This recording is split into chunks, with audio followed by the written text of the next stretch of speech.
일부에서는요, 윤상현 의원과 함께 어제 한일 정상회담 평가를 해봤고, 이번에는 호사카 유지 교수를 만나보겠습니다. 월컵의 남은 반, 여러분 얼마나 채웠다고 생각하세요?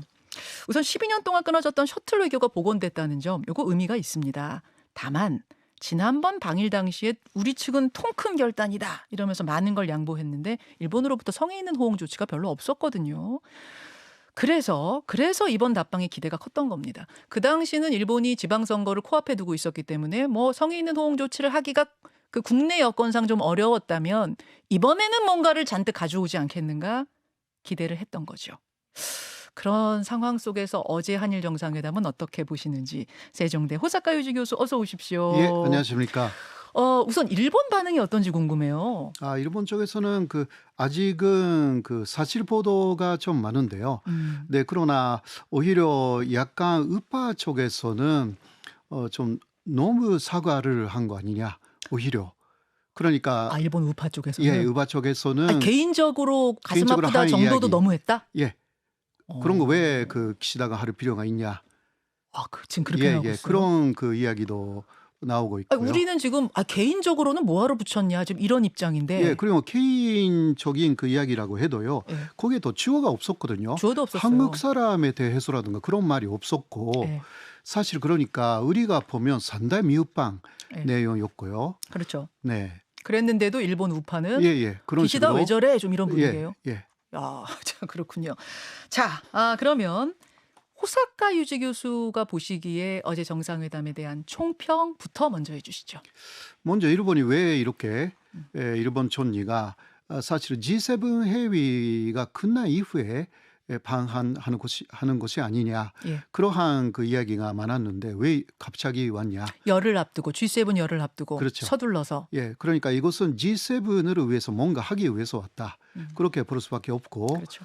그래서 가장 크게 나온 이야기 중 하나가 오염수 반유 문제에 예. 대해서 사실상 한국에 허가를 얻기 위해서 왔다. 예, 그쪽으로 보세요? 예, 허가라기보다 물론 말로는 한국의 곡성을 떨어뜨리기 위해서 걱정. 한국의 초사단 박용을 수용하겠다 이런 이야기인데 시찰단. 예. 예, 시자르당. 예. 그러나 그래도 마지막은 IAEA의 결정에 따르겠다는 이야기도 했습니다. 예. 예. 그러니까 결국은 일본의 입장은 바뀌지 않고 있어가지고 뭐 제가 보기에는 말이 좀 그렇습니다만 약간 쇼하기 위해서 왔다. 그러니까 오염수 반유라는 것은 뭐 결정된 상황이고 한국이 이래라 저래라 말해도 절대 수용할 생각은 없지만 그래도 일단 한국뿐만이 아니라 독일의 반대도 있고요. 그리고 태평양 국가들의 작은 섬나라 국가들의 반대도 심합니다. 예. 그러한 태평양 제도 포럼라는 데서 크크제도라는 나라가 이번에 G7에 초대되어 있고요. 예, 예. 예, 그러니까 그러한 G7에서의 오염수 반유 문제에 대한 여러 가지 반대 의견이 나올 수도 있는 것입니다. 그러니까 오히려 한국을 끌어들여서 예. 한국이 뭐 G7이 끝난 이후이지만 시찰단을 보낼 수 있게 됐지 않습니까? 예. 이런 식으로 좀 무마하기 위해서 온 게 아니냐. 뭐 이것은 제 생각이지만 예. 그렇게 보이는 부분들이 있습니다. 왜냐하면 일본이 생각하는 것보다 세계에 좀 오염수 반유에 대한 반대가 좀 있다라는 부분에 대해서 고민이 좀 있는 것입니다. 이 G7을 열흘 앞두고 여러분 G7이 일본에서 열려요. 일본에서 열리는데 히로시마에서 열리는데 네. 열흘 앞두고 일본 총리가 서둘러서 우리나라에 온 건 분명해요. 지금 거기까지는 예, 팩트예요. 맞습니다. 서둘러 왔다는 건 팩트예요. 네. 왜 그랬을까에 대해서 아까 윤상현 의원은 아마 한미 정상회담에서 NCG 핵 협의 그룹이라는 거 만드는 거 보고 깜짝 놀래가지고 일본이 온 것 같다. 우리도 끼워달라고. 요 얘기를 아까 하셨거든요. 예. 근데 교수님은 조금 또 다르게 보시네요. 오염수 방류 이거 G7에서 뭔가 다른 나라들 반대도 나올 것 같으니까 우선 가장 반대하는 한국을 좀 잠재우려고 온 거 아니냐. 네네네. 이렇게 또 평가가 좀 엇갈리는군요. 물론 또 하나는 핵협의체에 예. 과연 어떤 것인지 NCG가. 그것을 좀 일본으로서도 관심이 있기 때문에 두 가지가. 특히 한미일 정상회담이 있겠다. 예. 그런 이야기가 있지 않습니까? G7에서. 예. 그때 일본이 위장국입니다. 음. 위장국이 여기에 대해서 깊이 모르면 그렇죠. 안 되는 것입니다. 의장국인데. 위장국이니까 여러 가지 이래라 저래라 이야기를 하고 싶은 거 아닙니까? 일본도요. 예. 그러니까 그런 것을 조금 간보기 위해서. 간보기 위해서도. 근데 그게 좀 맞는 것 같은 것도 뭐냐면은 기시다 총리의 중계를 제가 어제 하루 종일 봤거든요. 네, 도착하면서부터 뭐 기자회견에 모두 발언이며 뭐 다 봤는데 말이 많지가 않더라고요. 네. 기시다 총리가 외교장관 출신이잖아요, 일본의 그렇죠. 관방장관. 그래서 그런지 말이 많지가 않고 그 적은 말 속에서도 상당히 좋게 표현하면 절제된 거고 좀 나쁘게 보자면 모호한 그 외교관 특유의 저는 이런 느낌을 좀 받았는데 네네. 그 와중에서도 G7이란 표현을 무려 4번 썼습니다. 예. G7이란 단어가 4번 나왔어요. 기자회견에서 3번, 만찬에서 1번. 왜 이렇게 G7을 강조했을까? 결국 G7 전에 윤석열 대통령과 무언가 이야기를 하고 싶었던 거다. 요건 분명해 보이네요. 특히 G7은 이번에 히로시마에서 하지 않습니까? 예. 키시다의 고향이기도 합니다. 예. 그러니까 히로시마는 원폭을 받은 지역이기도 지역이죠. 하고요. 그래서 키시다가 이번에 내세우고 싶은 메시지는 핵이 없는 세상이에요. 거기에 한미회담의 와싱턴 선언을 조금 역행하는 거잖아요. 아하. 거기에 미국이 일본의 협력도 분명히 원하고 있고요. 이런 부분에서 여러 가지 자신이 생각하고 있는 G7의 메시지하고 이러한 부분을 조율을 하지 않으면 안 되겠다. 그러한 생각이 있었을 것이라고 저는 생각합니다. 그렇게 보시는군요. 네. 기시다 총리가 도착해서 처음으로 간 곳이 현충원이었습니다. 네. 이거는 뭐 그냥 의뢰 그러던 거 이렇게 생각해야 되는 건가요? 아니면 좀 다른 의미가 있다고 보세요? 이 부분은 사실 일본 촌리층에서 현충원을 찾은 사람이 그렇게 많지 않습니다. 그래요? 예, 12년 전에 민주당의 노다 촌리가 찾았고요. 거의 찾지 않았다라고 할 수가 있는데 거기에는 독립운동가들도 상당히 많이 맞습니다. 그렇게 묻혀 계시죠? 예, 우리 그렇죠. 독립운동가. 그러니까 어떤 면에서는 이 부분은 키시다가 어느 정도 성의를 보였다. 그렇게 말로 할 수 없는 부분을 행동으로 좀 보여준 거 아니냐. 이 부분만큼은 저는 어느 정도 평가하고 싶은 부분들이 좀 있습니다. 그 부분은. 네. 자, 그럼 우선 총평을 아까 윤상현 의원한테도 제가 물컵을 기준으로 드렸거든요. 물컵의 반은 우리가 채웠다 그랬고 남은 반 솔직히 지난번에는 일본이 안 채웠어요. 안 네네. 채웠다고 봐야 돼요. 이번에 와서 얼마나 채웠다고 교수님은 보십니까? 이번에 그러니까 현충원을 찾았다. 네. 그것을 조금만 좀 채웠고 네. 나머지는 오히려 한국에 사실상 요청하는 부분들이 오염수 같은 거? 그것을 위해서 왔다. 그렇게 말할 수가 있고요. 그러면 반 중에 어느 정도? 반 중에 그러니까 50%를 반이라고 하면 45%는 아직 안 된다. 아까 윤상현 의원은 남은 반 중에 반은 채운 것 같다 그러셨거든요. 저는 5% 정도밖에. 그러니까 50% 중에 5% 그러니까 현충원에 가서 그 퍼포먼스 그것뿐이라고 저는. 5% 채웠다. 예. 와. 왜냐하면 절대 사과라는 이야기는 앞으로도 하지 않을 거거든요. 그렇게 보시는군요. 앞으로도 그러니까 역대 내각의 전체적인 생각을 개선한다라는 것은 아베라든가 스가의 생각도 그냥 개선하는 것이기 때문에 그리고 일본의 내각의 생각은 간제동원은 그거는 간제동원이 아니다. 간제징용은 자발적으로 간 거다. 노동하러. 전시 조선인 노동에 불과하다. 이것은 각이 결정했기 때문에 거기에서 한 발짝도 움직일 수 없는 게 자민당 촌리의 입장입니다.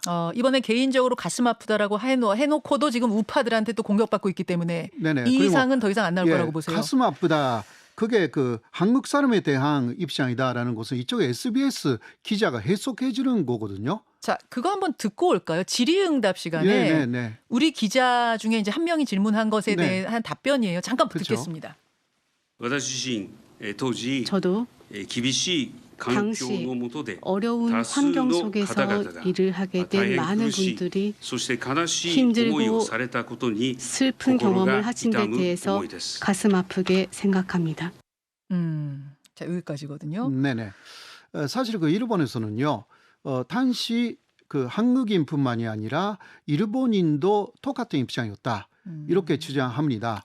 강제징용, 그러니까 징용받은 것은 단지 일본인, 일본 국적자이면 모두 그랬다. 그러니까 한국인만 고생한 게 아니다. 그 입장이 분명해요. 예. 이 강제징용에 대해서는. 예, 그러니까 이게 그 쓰라린 경험을 했다. 그 네. 고생을 많이 했다라는 네. 것은 일본 사람도 포함되어 있는 것입니다. 가슴 아프다에는 그 일본인들도 포함되어 있는. 예, 자발적으로 갔지만 고생한 건 맞으니까 가슴 아프다 이거예요. 네네네.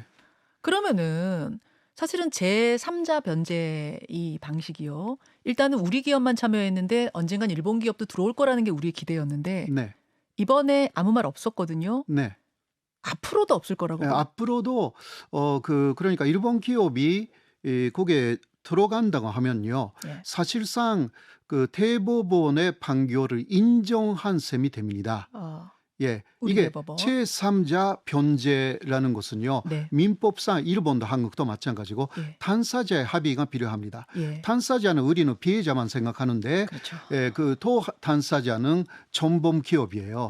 이거는 인정할 수가 없어요. 그쪽에서. 그쪽에서. 예, 그쪽에서는 인정해버리면- 이거 인정했다가는 그 제3자 변제라고 해도 대법원 판결 자체를 인정하는 것입니다. 그러면 줄줄이 피해자들 다 배상해줘야 된다는 거죠. 예, 예. 끝도 없이. 예, 그게 겁나는 그러니까 거죠. 그리고 그러한 법적인 한국의 사법적인 입장에 대해서 예. 일본 자체가 반대하고 있기 때문에 알겠습니다. 제3자 변제에 전혀 합의라든가 그런 게 없었어요. 우리가 가서 보고하고 예. 일본에서 높이 평가한다 이런 식으로 했어요. 어떤 합의도 없어요. 예, 그러니까 앞으로도 그 기업들의 일본의 전범 기업들의 참여 없을 거라고 보세요. 절대 거기에 대해서 말을 하지 않습니다. 근데 사실은 이번에 이제 뭐 가슴 아프다 쪽의 해석을 가지고 우리가 지금 갑론을 막 벌이고 있습니다만 말보다 더 중요한 건 그 부분이었거든요. 실질적인 호응 조치. 네네. 그러니까 어떤 구체적으로 손에 잡히는 호응 조치는 일본 기업 참여였는데 네, 그것은 이번- 절대 있을 수 이번뿐 없습니다. 아니라 앞으로도 이뤄지기 앞으로도. 어려울 거라고 보신다. 내각 회의에서 결정한 내용이고 그거는 그 강제 노동이나 강제 동원이나 그런 것은 전혀 없었다. 일본에 나쁜 게 하나도 없다. 알겠습니다. 한국이 알아서 해결해라. 거기서 한 발짝도 움직이지 않습니다. 일본. 한 발짝 너무나 지금 분명하게 그 부분을 말씀하신데 일본의 정서를 어제 윤석열 대통령은 뭐라고 했는지 한번 잠깐 듣고 올까요? 65년 그 청구권 협정과 또 2018년 법원의 판결을 동시에 충족하는 절충안으로서 법적 완결성을 지닌 유일한 해결책입니다. 제3자 변제 방식이 유일한 해결책이다. 법적 완결성을 가진 그 부분 얘기했습니다. 이제 그렇다면 거기에 일본 기업이 참여할 건가 이 부분인데 호사카 예주 교수님은 그건 아닐 거라고 지금 보시는 예, 거고. 예. 그럼 아까 윤상현 의원하고도 잠깐 얘기했습니다만 이 강제징용 피해자 중에 소송을 건 분들만 지금 이 배상금을 받고 있는데요. 그렇죠. 그렇죠? 지금 참여한 사람이 그렇게 많지 않아요. 근데 예. 앞으로 내가 피해자의 유족입니다 하면서 참여할 사람이 20만 명도 넘을 수 있다는 거예요. 최대. 네네. 그럼 그분들이 줄줄이 소송 걸면 이제 같은 판례에 의해서 계속 같은 이 판결이 나오면 계속 우리 기업들이 그런 배상해 주는 방식이 되는 건가요? 그렇죠. 그러니까 물론 거기에 대해서는 역시 피해자의 동의가 필요합니다. 예. 근데 지금 그 동의하지 않은 피해자들이 지금 3명 정도 남아 있지 않습니까? 네. 그러니까 살아계신 분이 3분, 소송 건 사람이 15인데 네. 3분은 생존자시고 그렇죠. 나머지는 유가족들이세요. 네네. 근데 3분이 다 이 방식은 안 받겠소 하시다가 네. 한 분이 받기로 하셨대요. 네네. 그래서 이제 생존자 중에 2분 네, 2분. 그렇죠. 네, 그리고 우리가 좀 알아야 되는 부분은 그분은 왜 납득하셨는지 이것은요 상세하게 봐야 합니다. 상세하게 어떤 이유 상세하게. 때문에 그 마지못해서 그 외교부가 너무 소르득하니까 어쩔 수 없다. 혹은 그 가족들이 그 할머니 이번에 그 할머니라고 하시니까 예. 예, 그 할머니 이제 뭐 그만 하시자, 그만 하시는 게 어떠냐, 그러한 그 가족들의 설득에 그 넘어갔다. 어쩔 수 없이 그런 이유가 여러 가지 있잖아요. 그 상세한 것이 밝혀지지 않는 상황에서 이게 한국의 제3자 변제에 찬성했다고 하기는 어렵습니다. 아, 예. 알겠습니다. 네. 자, 이렇게 지금 이제 정리를 좀 해봤는데, 지난번 정상회담 후에는 기시다 총리의 일본 내 인기가 많이 올라갔잖아요. 네. 지방선거 이긴 것도 뭐 그 영향이 있을 거고, 이번에는 그러면 우리나라 윤석열 대통령의 지지율에 조금 좋은 영향을 미칠 것이라고 보시는가? 그 부분은 어떻게 전망하세요? 예, 역시 5% 정도 얻었기 때문에 예. 예, 조금 올라가지 않을까. 예. 그러나 기본적으로 조금 깊이 들어가면 오히려 우리에게 마이너스 부분이 오염수 문제라든가 사실상 이곳은 인정해버리는 부분들이 뉘앙스적으로 있습니다. 그래도 이제 언뜻 생각하기에는 우리 독자 시찰단이 안 가는 것보단 가는 게 낫지 않은가? 이런 생각 드는데 그거 아니에요? 그러나 그것은 우리만이 가는 것이 아니라 반대하고 있는 그 독일이라든가 또 중국이라든가 뉴질랜드도 굉장히 많이 반대하고 있습니다. 예, 예. 그러한 나라들 하고 그 연대해서 갈 수도 있는 부분이기 때문에 그렇게 하면 더 정확하게 시찰할 수 있는 것이 아닙니까? 혹은 검증할 수 있는 것이 아닙니까? 예. 그러니까 너무 섣불리 우리만 가도 오히려 일본의 쇼에 넘어갈 가능성이 충분히 있습니다. 지금이라도 그럼 좀 같이 가겠다 이것도 네, 요구해야 네, 된단 네. 말씀이세요? 그런 것입니다. 그래서 좀 이 우려하는 그룹들끼리 조금 목소리를 키워서 가자 이런 예. 말씀. 그리고요, 이번에 너무 또 23일에 시찰단이 간다. 예. 너무 빨리 결정됐어요. 너무 빨리. 그러네요. 5월 23일에 시찰단이 간대요. 예. 거기까지 합의가 됐대요. 그러니까 너무 빨리 합의가 되잖아요. 예. 그거는 초르자 능하가느냐 이러한 부분은 뭐 지금부터라고 하는지 모르지만 그러나 그것은요 오히려 일본 쪽의 수르책에 상당히 많이 넘어간 것이 아닌가 저는 그렇게 생각하는 거죠. 자, 여기까지 호사카 유지 교수는 어제 정상회담에 어떤 부분에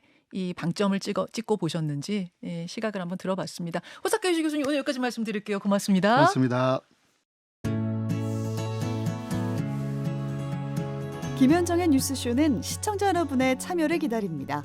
구독과 좋아요, 댓글 잊지 않으셨죠? 알림 설정을 해두시면 평일 아침 7시 20분 실시간 라이브도 참여하실 수 있습니다.